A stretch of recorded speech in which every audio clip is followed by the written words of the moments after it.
Hello students, welcome to my channel Engineer Ash Ma'am.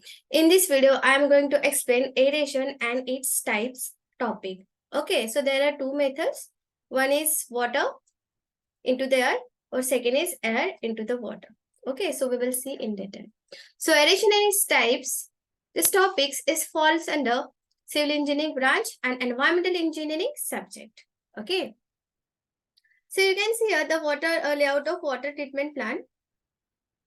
So water treatment plant में you can see here aeration. So aeration or fountains is one of the unit process of water treatment plant. तो water treatment plant का एक process है aeration, इसे हमें detail में study करना है. Aeration. Aeration is the one of the important unit operation of gas transfer. Aeration brings water and air in close contact. Aeration में क्या करते हैं ना, water and air इन दोनों को एक दूसरे के क्लोज कांटेक्ट में लाते हैं. क्यों? Because in order to remove dissolved gases such as carbon dioxide and oxidized dissolved metals such as iron, hydrogen sulfide and volatile organic chemicals. Okay, तो एरेशन में वाटर और एयर एक दूसरे के कांटेक्ट में लाते हैं, वाटर एंड एयर. इसके वजह से क्या होता है ना, वाटर के अंदर जो भी अननेसेसरी गैसेस है जो डिजोल्व फॉर्म में है, जैसे कार्बन डाइऑक्साइड, ओके, या फिर डिजोल्व मेटल्स है जो डिजोल्व फॉर्म में है, तो उसको हम क्या कर सके, रिमूव कर सके. Dissolve metals for example iron, hydrogen sulphide, volatile organic chemicals जो वाटर में अननेसेसरी प्रेजेंट है या फिर जिनकी वजह से वाटर आपका इम्प्योर होता है. तो ऐसे जो भी अननेसेसरी डिजोल्व गैसेस या फिर मेटल्स है उन्हें रिमूव करने के लिए हम एरेशन मेथड यूज करते हैं. Dissolve form in the sense जैसे वाटर के अंदर सॉल्ट है तो डिजोल्व वाटर के अंदर जो सॉल्ट होता है डिजोल्व फॉर्म में होता है. ओके, तो उसको अब एक आपको रिमूव करना है तो आप उसके प्रेसिपिटेट फॉर्म करके देन रिमूव कर सकते हैं. सो ये प्रिंसिपल हम यहाँ पे यूज करने वाले. Aeration is often the first process at the treatment plant. ये स्टार्टिंग का ही प्रोसेस होता है, मेजर प्रोसेस होता है. Under this process of aeration, water is brought intimate contact with air so as to absorb oxygen and to remove carbon dioxide gas. So इसमें क्या करते हैं ना, water and air इन दोनों का क्लोज कांटेक्ट लाते हैं so that बाहर का जो ऑक्सीजन है O2 वो उसके अंदर मिक्स होता है. ओके, और जो कार्बन डाइऑक्साइड है CO2 वो रिमूव होता है. तो एक केमिकल रिएक्शन हो जाता है वाटर और एयर के बीच में जब भी वाटर और एयर एक दूसरे के कांटेक्ट में आते हैं और जो भी अननेसेसरी डिसॉल्व गैसेस है वो रिमूव हो जाते हैं. Okay, so aeration is generally use for underground water. वैसे तो ये दोनों टाइप के वाटर के लिए यूज होता है जो आपके रिवर थ्रू आता है, बट ये ज्यादा आपको एरेशन यूज होता है अंडरग्राउंड वाटर के लिए. बिकॉज अंडरग्राउंड वाटर के लिए क्यों यूज होता है, क्योंकि अंडरग्राउंड वाटर फॉर एग्जाम्पल अलग अलग स्टोन थ्रू आते हैं. वाटर अंडरग्राउंड वाटर अलग अलग स्टोन्स के बीच में होता है. ओके, जो हम with the help of borewell या फिर वेल्स, बोरिंग एक्सेट्रा से एक्सट्रैक्ट करके लेके आते हैं ऊपर. तो ये जो स्टोन्स होते हैं उस स्टोन्स के अंदर कुछ मेटल्स होते हैं जैसे मैग्नीज एक्सेट्रा, तो वाटर के अंदर साथ में आ जाते हैं. तो ये जो मेटल्स होते हैं डिजोल्व मेटल्स वो वाटर के साथ आ जाते हैं. सो उसको रिमूव करना, वाटर से हमें रिमूव करना होता है. ये ज्यादा करके अंडरग्राउंड वाटर में पाए जाते हैं. तो अंडरग्राउंड वाटर में इसलिए एरेशन जनरली हम अंडरग्राउंड वाटर के लिए यूज करते हैं. सरफेस वाटर में यहाँ पे I'm taking one screen, wait. Okay, so we know that there are two type of water storage. One is underground. Underground it means ये जो ग्राउंड है नीचे स्टोन्स के अंदर से जो आता है, ओके, ये ग्राउंड है, इसको हम यहाँ पे वाटर आपका स्टोर है. ओके, नीचे अंडरग्राउंड में. तो ये जो वाटर है ये अलग अलग स्टोन थ्रू आता है. तो इस स्टोन के अंदर ऑलरेडी क्या होते हैं, अलग अलग मेटल्स प्रेजेंट होते हैं. तो वाटर के अंदर वो मेटल्स क्या हो जाते हैं, वाटर्स के अंदर मेटल्स सोल्यूबल फॉर्म में बाहर आते हैं. जो यहाँ से अगर आप वाटर ले रहे हो from underground, okay, from underground अगर वाटर आप एक्सट्रैक्ट कर रहे हो या फिर वेल थ्रू या फिर बोरिंग थ्रू ले रहे हो तो उस वाटर के अंदर कुछ डिजोल्व मेटल्स आते हैं. तो उनको रिमूव करने के लिए एरेशन मेथड यूज करते हैं. Second water sources river etcetera. Okay, जो रिवर्स होता है तो रिवर ऑलरेडी जो फ्लो करता है वो एयर के कांटेक्ट में वैसे भी आता है. ओके, फ्लो करते टाइम, तो इसलिए रिवर एक्सेट्रा का जो टॉप सरफेस वाटर है उसमें एरेशन का उतना रिक्वायर्ड नहीं होता है, अंडरग्राउंड वाटर के लिए ज्यादा required. Okay, next, types of aerators. So there are two types of aerator. First is water into the air और second one is air into the water. मतलब फर्स्ट में क्या है ना, वाटर को ही एयर के कांटेक्ट में लेके जाओ। ओके, ये जो वाटर है वाटर को ही एयर के कांटेक्ट में लेके जाओ, या फिर सेकंड मेथड इज एयर को ही वाटर के कांटेक्ट में लेके आओ। ओके, मतलब हमारा अल्टीमेट एम इज वाटर और एयर एक दूसरे को क्या करना है, इन दोनों को एक दूसरे के कांटेक्ट में लाना है। वाटर वाटर एंड एयर एक दूसरे को कांटेक्ट में लाना है, तो वाटर को एयर के पास लेके जाओ या फिर एयर को वाटर में लेके जाओ। Okay, so there are two types, water into the air और air into the water. First is the water to air method is designed to produce small drops of water that falls through the air. तो air through fall करना है आपको small drops of water, या फिर you can inject air. You can create small bubbles of air that are injected into the water stream. तो आप यहाँ पे water stream में इंजेक्ट कर सकते हो एयर के, तो एयर बबल्स यहाँ पे फॉर्म हो जाएंगे और अगेन वाटर और एयर एक दूसरे का कॉन्टेक्ट आ जाएगा। Next question is how does aeration work. तो ये एरेशन वर्क कैसे करता है? अभी हमने देखा कि aeration is the intimate exposure of water and air. Again घुमा फिरा के हमें वाटर और एयर एक दूसरे को कांटेक्ट में लाना है। ओके, जब वाटर और एयर एक दूसरे के कांटेक्ट में आ जाएगा तो ये थरली मिक्स हो जाएगा। Okay, it is a way of thoroughly mixing the air and water so that various reaction can occur. तो उसके अंदर अलग अलग रिएक्शंस होते हैं जब भी वाटर और एयर एक दूसरे के कांटेक्ट में आता है, between the components of the air and the components of the water. Air के भी कुछ कंपोनेंट्स होते हैं, वाटर के कुछ होते हैं।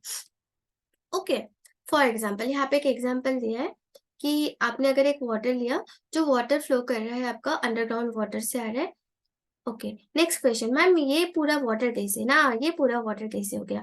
हमें तो पता है वाटर इज H2O, तो ये कहाँ से आ गया 4FeHCO3। तो अभी मैंने एक एग्जांपल दिया था आपको कि वाटर जब आपको इनिशियली मिलता है बिफोर ट्रीटमेंट ऑफ वाटर, ये प्रॉपर H2O फॉर्मेट में नहीं होता है, इसके अंदर unnecessary gases, unnecessary metals, unnecessary कुछ सोल्यूबल मैटर्स एक्सेट्रा प्रेजेंट होते हैं। ओके, तो फॉर एग्जाम्पल कुछ स्टोन थ्रू आ रहा है, स्टोन थ्रू, तो इस मेटल्स इसके अंदर ऑलरेडी बाय डिफॉल्ट प्रेजेंट होते हैं।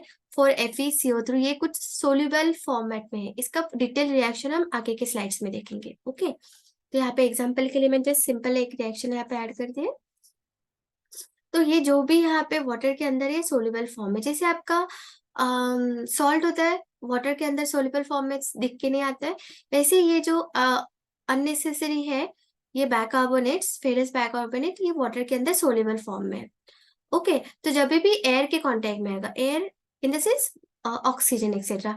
ओके, और ऑलरेडी उसमें H2O तो रहेगा ही, वाटर है तो वाटर में H2O रहेगा ही, और ये एयर के कांटेक्ट में आ गया, मतलब वाटर और एयर कांटेक्ट। एयर और वाटर को हमने एक दूसरे के कांटेक्ट में लाया तो उसके अंदर जो भी अननेसेसरी सोल्यूबल मैटर थे उसके साथ रिएक्शन होके उसका एक सोल्यूबल फॉर्म हो गया। ओके, सॉरी इनसोल्यूबल फॉर्म हो गया। इनसोल्यूबल, इनसोल्यूबल मतलब वाटर में सोल्यूबल नहीं है, तो सोल्यूबल नहीं होता है तो उसके प्रेसिपिटेट फॉर्म होते हैं, और ये प्रेसिपिटेट हम बाद में with the help of filtration remove कर सकते हैं। और सेकेंड, इसी रिएक्शन में ये जो इसके अंदर CO2 दिख रहा था ना आपको, छोटा सा CO3 के बीच में ना CO3, तो ये CO3 का भी रिएक्शन होके CO2 में कन्वर्ट हो जाता है, और ये CO2 फिर ये गैस है, और जब भी ये एक सोल्यूबल फॉर्म में से गैस फॉर्म में ट्रांसफर होता है तो ये क्यों रुकेगा ना वाटर में। ओके, ये हवा में उड़ के जाएगा, एस्केप हो जाएगा फ्रॉम वाटर। CO2 क्या हो जाएगा, एस्केप हो जाएगा फ्रॉम वाटर। ऐसे हम इनसोल्युबल मैटर्स और अननेसेसरी गैसेस दोनों भी रिमूव कर सकते हैं with the help of aeration. Okay, so aeration removes or modifies the constituents of water using two methods. First method is scrubbing method, second is oxidation method. We'll see in detail. First is scrubbing method. Scrubbing method. Scrubbing action is caused by the turbulence which results when the water and air mix together. जब भी air और water mix किए जाते हैं, air and water together, तो उसके बीच में क्या होता है, turbulence create होता है। You can see here एक स्टेप्स है, just basic steps are there, steps के ऊपर से वाटर फ्लो कर रहा है। ओके, वाटर फ्लो कर रहा है, जब भी वाटर फ्लो हो रहा है तो यहाँ पे टर्बुलेंस क्रिएट हो रहा है। यू कैन सी यहाँ पे टर्बुलेंस क्रिएट हो रहा है। ओके, इस टर्बुलेंस की वजह से क्या हो रहा है ना, यहाँ पे स्क्रबिंग एक्शन क्रिएट हो रहा है और मैक्सिमम ये एयर के कांटेक्ट में आ रहा है। एयर के कांटेक्ट में आके अननेसेसरी गैसेस इसमें से रिमूव हो जाएगा और ऑक्सीजन इसके अंदर डिजॉल्व हो जाएगा। सो ये कौन सा टाइप आता है? ये वाटर इनटू द एयर। तो वाटर को हमने एयर के कांटेक्ट में लेके गए, that's why we call it as a water into the air type of aerator. Okay, scrubbing action physically removes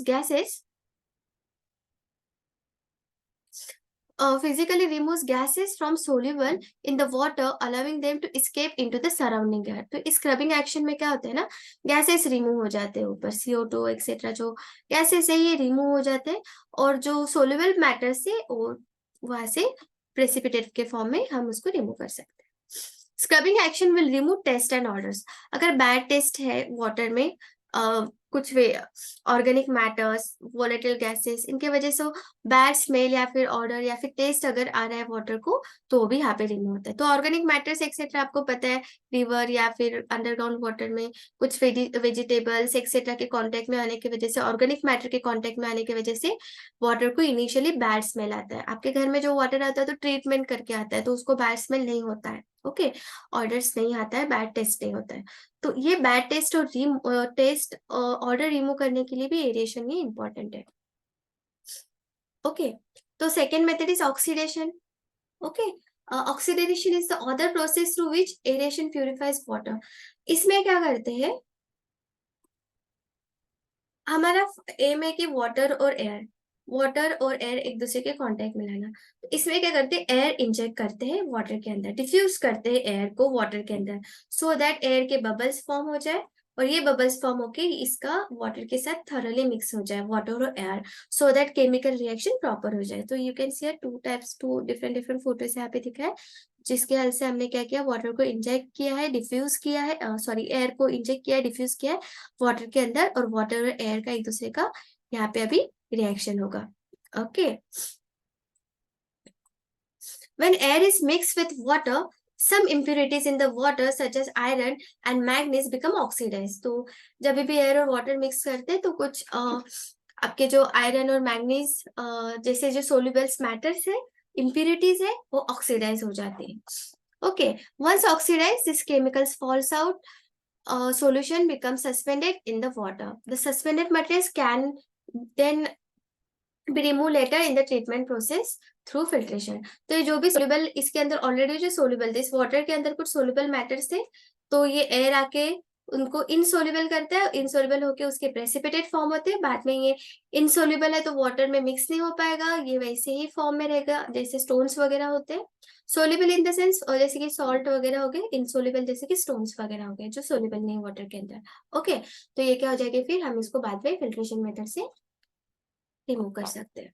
okay, तो यहाँ पे एग्जांपल दिया कि कैसे रिएक्शंस होते हैं। आयरन एंड मैग्नीज अगर रिमूव करना है आपको, वाटर के अंदर आ गया, क्योंकि वाटर हमारा कहाँ कहाँ से फ्लो करके आ रहा है, अलग अलग स्टोन टू दो आयरन मैग्नेटिक्स वाटर में आ गया। वाटर तो प्योर H2 होना चाहिए था, बट उसके अंदर आ गया आयरन एंड मैग्नीज, तो हमें ही रिमूव करना है।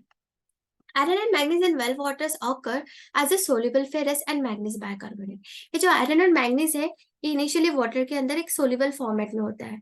ओके, सोल्यूबल फॉर्मेट में होता है तो हम डायरेक्टली उसको रिमूव नहीं कर सकते, सोल्यूबल फेरस या फिर मैग्नीज बाइकार्बोनेट फॉर्मेट में। तो एडिशन प्रोसेस में क्या होता है ना, the water is saturated with oxygen to promote the following reaction. तो ऑक्सीजन वाटर क्या होता है, इनिशियली वाटर आपका H2 है, 2H2, अभी जस्ट रिएक्शन एक्सप्लेन किया था, अगेन यहाँ पे आ गया, और ये इसमें आपका फेरस बाइकार्बोनेट आ गया। ओके, तो ये फेरस बाइकार्बोनेट H2 जब एयर के कांटेक्ट में आ जाता है, एयर कौन सा, ऑक्सीजन, एयर के कांटेक्ट में आ जाता है तो उससे एक रिएक्शन होता है।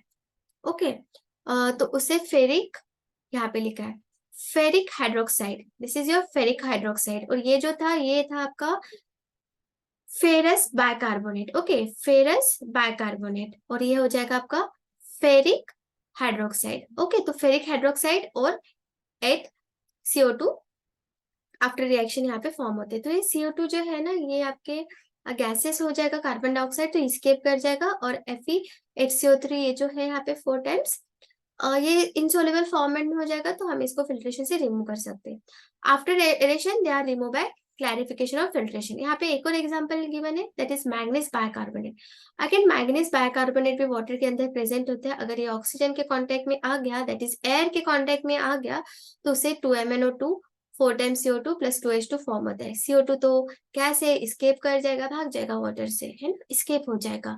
और MnO2 एक इनसोल्युबल है, तो इनसोल्युबल है तो हम इसको फिल्ट्रेशन से बाद में रिमूव कर सकते हैं। Okay, occasionally strong chemical oxidants such as chlorine Cl2 or potassium permanganate KMnO4 may be used following aeration to ensure complete oxidation ferrous bicarbonate oxygen water ferric hydrogen carbon dioxide. तो हम chemical reaction Cl2 etcetera भी यहाँ पे KMnO4 भी use कर सकते हैं।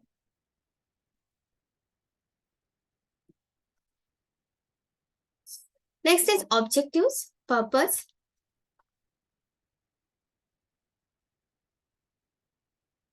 Next is objectives, purposes, uses and necessities of aeration। तो क्या नेसेसिटी है इसका, तो first is it remove stress and order. सबसे इंपॉर्टेंट है कि जब भी वाटर के अंदर एजिटेशन होता है तो gases due to organic cause by the gases due to organic decomposition. Water के अंदर जो भी ऑर्गेनिक डिकम्पोजिशन होता है वाटर के अंदर, जैसे कुछ वेजिटेबल्स की कुछ लीव्स या फिर कुछ आ गया, तो उसका डिकम्पोजिशन होने की वजह से उसमें जो बैड स्मेल आ जाता है कुछ गैसेस की वजह से भी, तो या फिर टेस्ट आता है, तो ये रिमूव हो जाता है। Okay, with the help of aeration. It increases the dissolve oxygen. जब भी वाटर एयर के कांटेक्ट में आ जाता है तो एटमॉस्फेयर का जो ऑक्सीजन है उसमें मिक्स हो जाता है। तो वाटर में अगर ऑक्सीजन है तो ये अच्छे है। तो it increase the dissolve oxygen content of the water. It removes hydrogen sulphide. Hydrogen sulphide की वजह से वाटर को बैड स्मेल आता है, और ये बैड स्मेल रिमूव कर and hence odour due to this is also remove. तो इसके वजह से जो बैड ऑर्डर आता है ये भी हम रिमूव कर सकते हैं with the help of aeration. It decreases the carbon dioxide content of water and thereby reduces its corrosiveness and resistance pH value. अभी हमने देखा कि कार्बन डाइऑक्साइड भी डिक्रीज होता है क्योंकि वो स्केप कर जाता है वाटर से जब भी एयर के कांटेक्ट में आता है। तो अगर ये वाटर में होता तो क्या होता, अगर CO2 अगर वाटर के अंदर होता तो करोसिव होता, पीएच वैल्यू पे इफेक्ट होता। वाटर से अगर CO2 रिमूव किया तो करोसिवनेस से हम क्या कर सकते हैं, रिड्यूस हो सकता है।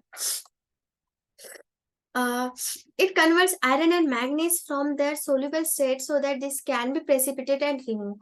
अगेन ये आयरन और मैग्नीज है, ये सोल्यूबल स्टेट में थी इनिशियली, तो उनको इनसोल्यूबल स्टेट में लेके जाते हैं और फिर हम उसको फिल्ट्रेशन मेथड से रिमूव कर सकते हैं। Okay, due to agitation of water during aeration bacteria में भी किल। तो वाटर में जो एजिटेशन होता है, एयर और वाटर एक दूसरे के कांटेक्ट में आ गए, एयर और वाटर एक दूसरे के कांटेक्ट में आ गए, जैसे ये वाटर हो गया और फॉर एग्जांपल ये एयर हो गया। ओके, ये एयर हो गया, एक दूसरे के कांटेक्ट में आ गए तो इन दोनों के बीच में एजिटेशन हो जाता है। ओके, टर्बुलेंस क्रिएट होता है। जब भी टर्बुलेंस क्रिएट होता है तो इसके बीच में कुछ अगर बैक्टीरिया है, ओके बैक्टीरिया है, तो इस टर्बुलेंस की वजह से बैक्टीरिया भी किल हो जाते हैं। ओके, उनको समझ में नहीं आता कि क्या हो रहा है, यहाँ पे पूरा फाइटिंग चल रहा है और वाटर का, तो उनके प्रेशर से उनके वहां पे जो टर्बुलेंस क्रिएट होता है, मारामारी होती है जैसे एयर और वाटर की, तो बेचारे बैक्टीरिया उसमें से मर जाते हैं। ओके, बेचारे नहीं है वो, आपको आपका कॉलेरा वगैरह आपको अलग अलग डिसीज होता है उनके वजह से, तो वो हम यहाँ से रिमूव कर सकते हैं। Okay, it is also use for the mixing chemicals with water. It is also used for the mixing chemicals with water as in the aeromics process and in the use of diffuse compressed air।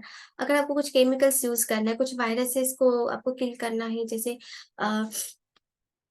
तो कुछ chemicals उसमें आप use कर सकते हो, जैसे chlorine etcetera water में add कर सकते हो। तो विद एरेशन मेथड में इनिशियली आप क्या कर सकते हो, वाटर में केमिकल्स ऐड सकते हो, तो प्रॉपर एजिटेशन से टर्बुलेंस से प्रॉपरली मिक्स भी हो जाएंगे और जो कुछ बैक्टीरिया वगैरह या फिर वायरसेस है वो किल भी हो जाएंगे केमिकल। ओके, तो these are objectives or necessity or purposes or uses of aeration। Next is types of aeration systems। So there are mainly 4 types. First is free fall aerator of gravity aerator, second is spray aerator, third is air diffuse basing, fourth is mechanical aerator. So again, free fall aerator falls under, or gravity aerator falls under 5 categories. First one is cascade aerator, second is incline aerator, third one is slat tray aerator, fourth is gravel bed aerator, fifth one is trickling bed aerator. Okay, we will see one by one. First is cascade aerator. Cascade area is simplest form of free fall. जैसे आपके steps होते हैं, आप staircase से जाते हैं ना, वैसे स्टेप्स होते हैं, वैसे ही टाइप का होता है. अ simplest cascade consist of series of 3 to 4 step of concrete और मेटल. कंक्रीट या मेटल से ये स्टेप, जैसे यहाँ पे you can C in this photo also. Okay, ये फोटो में आप देखते हो कि ये सर्कुलर टाइप है, तो ये एक स्टेप से सेकंड स्टेप पे फॉल हो रहा है. जब भी ज्यादा एक स्टेप से दूसरे स्टेप पे फॉल हो रहा है, तो मैक्सिमम वाटर जो है एयर के कांटेक्ट में आ जाता है यहाँ पे. और वाटर एयर के कांटेक्ट में आने की वजह से यहाँ पे क्या होता है, एरिएशन होता है. Water is allowed to fall through a height of 1 to 3 metre. तो ये 1 to 3 मीटर की हाइट से fall due to this it comes in contact with air. तो इस ऐसे करने से क्या होता है, ये जो एयर है, एयर के कॉन्टेक्ट में आपका वाटर आ जाता है, और इससे एरेशन के रिएक्शंस होते हैं. द कैस्केड कैन इधर बी इन ओपन एयर और इन द रूम. तो ये जो स्टेप से वाटर को फॉल करना है, नथिंग एल्स, तो ये आप रूम में भी कर सकते हो या फिर ओपन एयर में भी कर सकते हो. The radiation of CO2 is usually in the ranges of 50 to 60%. तो 50 to 60% इसमें से जो CO2 है, ये क्या होता है, आपका रेड्यूस होता है. Okay, cascade. तो there are 2 types of cascades, circular type और स्ट्रेट टाइप. ओके, और भी इस पे अलग अलग शेप दे सकते हो. कैस्केड एरेटर्स, तो ये एक स्टेप से सेकंड स्टेप से थर्ड स्टेप, ऐसे कर करके नीचे जा रहा है, तो बीच में इसमें से CO2 भी क्या होते जा रहा है, हवा में एस्केप होते जा रहा है. ओके, रिमूव होते जा रहा है. तो यहाँ पे भी फोटो क्लिक है, ये वाटर ट्रीटमेंट प्लांट यूनिट का फोटो है. Second is your incline apron aerator with riffle plates. So riffle plates यहाँ पे यूज किए जाते हैं, तो इससे एजिटेशन ज्यादा होता है. Water falls along incline plane apron. तो यू कैन सी वाटर यहाँ से आ जाएगा, इसमें से जाएगा, तो बीच बीच में आपको यहाँ पे रिफल प्लेट्स अटैच किए. यहाँ पे यू कैन सी ये विदाउट वाटर का फोटो है, यहाँ पे विदाउट वाटर, ये विथ वाटर यहाँ पे. तो जब भी एजिटेशन वाले से जाता है, फ्लो होता है, सो दैट क्या होता है ना, तो ज्यादा से ज्यादा यहाँ पे टर्बुलेंस क्रिएट होता है. एजिटेशन जो होता है ना, वो ज्यादा होता है, और maximum agitation it means maximum contact with, ज्यादा टर्बुलेंस क्रिएट हो रहा है, इट मीन्स ज्यादा से ज्यादा एयर और वाटर का कांटेक्ट एक दूसरे से आ रहा है. तो इस रिफल प्लेट से एयर और वाटर का कांटेक्ट ज्यादा होता है, ज्यादा स्ट्रांगली मिक्स होता है, थरली मिक्स होता है, सो दैट ये केमिकल रिएक्शन बहुत फास्ट होता है. Okay, breaking up of water due to aprons causes agitation. ये जो वाटर का फ्लो था, स्ट्रेट आने वाला, तो उसको ब्रेक कर रहा है, वाटर फ्लो ब्रेक कर रहा है. कौन, ये जो रिफल प्लेट्स यहाँ पे अटैच किए, वाटर फ्लो ब्रेक कर रहा है, जिसकी वजह से वहां पे एजिटेशन, टर्बुलेंस क्रिएट हो जाएगा. Agitation increases the contact of air and water, और एयर और वाटर का अल्टीमेटली कॉन्टैक्ट इंक्रीज कर देगा.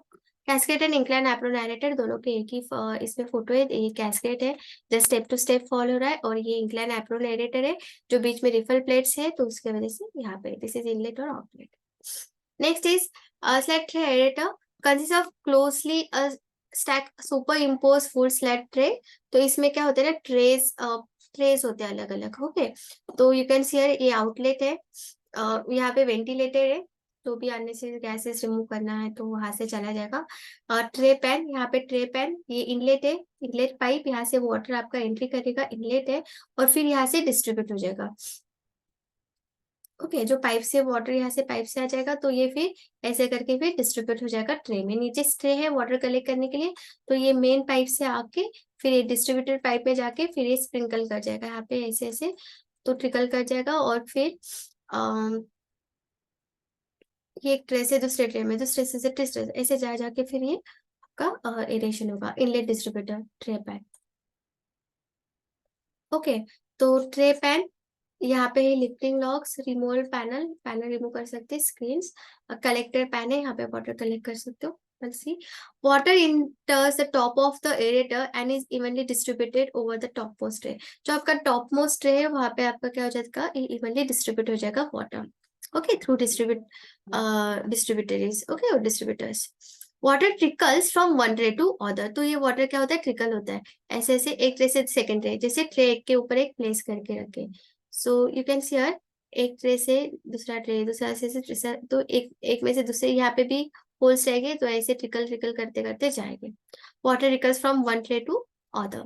Air is supply at the bottom with the help of blower which blows it upward, और नीचे से है ना, यहाँ से ना एयर आपको सप्लाई किया जाएगा। सो इससे क्या होगा ना, तो एयर सप्लाई होगा तो ये with the help of blower से विच ब्लोज इट अपवर्ड, तो ये वाटर को एयर के कांटेक्ट में लाएगा आगे। Ventilators discharge air and gases, जो भी अननेसेसरी CO2 गैस हो गया या फिर जो भी गैसेस हो गया अननेसेसरी, इस वेंटिलेटर से फिर एस्केप हो जाएगा। Water collected in the bottom collector pan, तो एक पैन गिवन है यहाँ पे कलेक्टर पैन, तो ये जो आपका ट्रीटेड वाटर है तो ये यहाँ पे कलेक्ट कर सकते हैं, फिर हमें जहाँ पे लेके जाना है। तो यहाँ पे कुछ ये स्टूडेंट्स लिखे हुआ प्रोजेक्ट वाला फोटो है जो गूगल से मिला है, और यहाँ पे वाटर ट्रिकल हो रहा है 1 ट्रे टू 2nd ट्रे, ऐसे ट्रिकल होके ये एयर के कांटेक्ट में आ जाता है। ओके, यहाँ पे एग्जांपल है रॉ वाटर, और ये फिर यहाँ से आपका treated water. Second is gravel bed aerator. So you can see the photo of gravel bed, नाम में मिलेंगे ग्रेवल, इसके अंदर ग्रेवल हमने प्लेस किए, जैसे हम slow sand rapid sand filter में सैंड प्लेस करते हैं, वैसे यहाँ पे ग्रेवल का बेड प्लेस किया गया है। Water is spray eight the top and it trickles down the bed of Coke और एंथ्रेसाइड, तो एंथ्रेसाइड और कोक थ्रू ये ट्रिकल हो जाता है। Water inlet, see here water inlet है, वाटर यहाँ से एंट्री करेगा। लैटरल और स्प्रेडेड ट्यूब से यहाँ पे, okay, cast iron headed pipe है, तो यहाँ से वाटर क्या कर जाएगा आपका, ट्रिकल कर जाएगा नीचे through gravel bed. Okay, thickness of the bed is 1 to 1.5 metre, ये जो बेड है इसका थिकनेस होता है 1 to 1.5 metre. Cascading through belts of coke, limestones and anthracite is believed to have more efficient CO2 removal than other methods. तो अगर ये इसमें आपका कोक या फिर लाइमस्टोन एंथ्रेसाइट से अगर ये फ्लो कर रहा है तो ये ज्यादा से ज्यादा CO2 इसमें से रिमूव होता है, इसका इफिशियंसी ज्यादा होता है। और यहाँ पे अगेन एयर राइजिंग अपवर्ड से, नीचे से हम एयर देते हैं so that air again contact में आके एजिटेशन क्रिएट कर देगा, फिर जो भी वाटर है यहाँ से हम कलेक्ट करके लेके जाएंगे। ओके, तो कोक एक सॉलिड सब्सटेंस होता है obtain from coal, so you can see cascade का एग्जांपल, ऐसे वाटर ट्रिकल किया जाता है नीचे से फिर रिमूव हो जाता है, तो ये यहाँ पे एग्जांपल है। नेक्स्ट आता है ट्रिकलिंग बेड्स। ट्रिकलिंग बेड्स में again 3 to 4 trays are kept filled with coke, slag और स्टोन। ट्रिकलिंग बेड में भी ये कोक स्लैग ऑल्टरनेट यहाँ पे प्लेस किए है। Okay, thickness of bed is 0.5 to 0.6 metre thickness होता है। Distance between tray is 0.5 metre, एक ट्रे से दूसरा ट्रे के डिस्टेंस 0.5 मीटर है। Water is spray from the distribution pipe at the top, again यहाँ पे भी डिस्ट्रीब्यूशन पाइप होता है, ड्रॉ वाटर यहाँ से ट्रिकल किया जाएगा through distributed trays. Okay, during the trickling process aeration take place. Okay, trickling process जब होता है एक ट्रे से सेकंड ट्रे ट्रिकल से करते हैं तो इसके वजह से क्या होता है, एरेशन होता है। ओके, स्लैक्टी aerator versus gravel bed aerator versus trickling bed, तो यहाँ पे तीनों के फोटो है, तो ये आपका फर्स्ट हो गया यहाँ पे set tray. Okay, this one is your gravel और third one is this is your trickling bed. Difference यहाँ पे फर्स्ट है तो यहाँ पे numbers of trays just place किए, उसमें से डिस्ट्रीब्यूट वाटर एक ट्रे से दूसरे ट्रे में जा रहा है। In case of gravel bed ज्यादा CO2 रिमूव होता है, इसमें हमने एक बेड ही प्रोवाइड किया है ग्रेवल का। ओके, और ये दोनों का कॉम्बिनेशन अगर हमने देखा कि ट्रेस भी है और ये बेड भी है, ओके, तो ये थर्ड कॉम्बिनेशन हो गया ट्रिकलिंग बेड एरेटर। तो इसमें इसका ट्रे ले लिया और इसका बेड ले लिया, दोनों को मिला के यहाँ पे आपका ट्रिकलिंग बेड एरेटर बन गया। ओके, नेक्स्ट आता है स्प्रे एरेटर। स्प्रे एरेटर मतलब इसमें वाटर को स्प्रे किया जाता है, तो एरेशन यहाँ पे होता है, you can see spray aerator. Okay, spray aerator, spray aeration is successful in oxidising iron and manganese. Iron and manganese को रिमूव करने के लिए ज्यादा इफिशियंट है and is useful in increasing the dissolve oxygen of the water. Okay, oxygen इसमें से क्या होता है ना, स्प्रे एरेटर से आयरन और मैग्नीज है, इनके प्रेसिपिटेट फॉर्म होके रिमूव कर सकते हैं, और इसके अंदर ऑक्सीजन भी इंक्रीज होता है in this method. Spray aerator divides the water flow into the fine stream, तो ये यहाँ से आने वाला तो एक स्ट्रीम में आने वाला था वाटर, तो उसको हमने एकदम fine fine fine fine stream में क्या कर दिया, डिवाइड कर दिया। Water flow into the fine streams and small droplets which comes in to intimate contact with air, तो इससे वजह से क्या हो रहा है, ये हर एक पार्टिकल इसका क्या हो रहा है, वाटर के इंटीमेट कॉन्टेक्ट में आ रहा है। Okay, spray aerator divides the water flow fine streams and small droplets which comes in intimate contact with air in the trajectory, जो इसका ट्रैजेक्टरी मतलब उसका जो यहाँ पे लाइन ऑफ एक्शन बोल सकते हैं, ये जिसका वे वे है फ्लोइंग वे, तो उनके कांटेक्ट में आ रहा है। Water is sprinkle in the fine jets through the nozzle, तो ये फाइन जेट्स थ्रू हम इसको स्प्रिंकल कर सकते हैं और एयर के मैक्सिमम में कांटेक्ट में आ जाएगा। ओके, ये वाटर ऐसे करके। Okay, it reduces carbon dioxide by 70 to 90% और मोर, तो CO2 इसमें से 70 to 90% तक रिमूव होता है। ये फिक्स पाइप है, इसमें से वाटर निकलता है। Next is air diffusion. Air diffusion मतलब एयर को इंजेक्ट करना वाटर के अंदर। You can C air photo. Okay, तो ये पाइपलाइंस है, यहाँ पे एयर कंप्रेसर है। ओके, और यहाँ से हमने क्या किया, air diffuser. These are air diffuser, ये वाले, इसके फोटोज आगे मैंने पेस्ट किए। तो ये एयर डिफ्यूजर है। With the help of air diffuser air हमने वाटर के अंदर डिफ्यूज कर दिया, सो दैट एयर और वाटर का एक दूसरे से कांटेक्ट हो गया, और जो भी फिर ट्रीट होके फिर यहाँ पे आ जाएगा। In this method, perforated pipes network is installed at the bottom of the aeration tank. जो aeration tank है, this is your aeration tank, यहाँ पे लिखा है। इस aeration tank के bottom में क्या होता है ना, compressed air इंस्टॉल करते हैं। परफोरेटेड पाइप, सी यहाँ पे एक परफोरेटेड पाइप क्या किया, इंस्टॉल किया, compressed air pipe इंस्टॉल किया बॉटम में। Okay, the air bubbles travel upward through water, thus causing agitation, aeration और एजिटेशन। तो यहाँ से ये डिफ्यूजर प्लेट्स है, ये क्या करते हैं, अंदर इसमें एयर को डिफ्यूज करते, तो बबल ऐसे फॉर्म हो जाते हैं। सी यार, बबल्स फॉर्म होते हैं, एयर डिफ्यूज होता है।